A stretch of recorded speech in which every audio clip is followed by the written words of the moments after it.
అనకాపల్లి జిల్లాలో దారుణం జరిగింది. రాంబిలి మండలం కొప్పు గుండుపాలెంలో ఓ బాలికను కిరాతకంగా హత్య చేశాడు ఓ యువకుడు. దీంతో అక్కడికక్కడే చనిపోయింది బాలిక.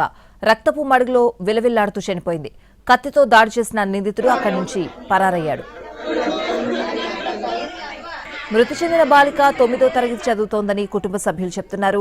బాలికపై సురేష్ అనే యువకుడు కత్తితో దాడి చేశాడని అంటున్నారు. స్థానికుల సమాచారంతో ఘటనా స్థలానికి చేరుకున్న పోలీసులు వివరాలు ఆరా తీస్తున్నారు. నిందితుడి కోసం గాలిస్తున్నారు. ఎందుకు హత్య చేశాడు, కారణాలు ఏమని ఉంటాయన్న కోణాల్లో విచారిస్తున్నారు. మరోవైపు బాలిక దారుణ హత్యపై స్పందించారు హోంమంత్రి అనిత. అనకాపల్లి జిల్లా ఎస్పీతో ఫోన్లో మాట్లాడారు. వెంటనే నిందితుడిని పట్టుకోవాలని ఆదేశాలిచ్చారు.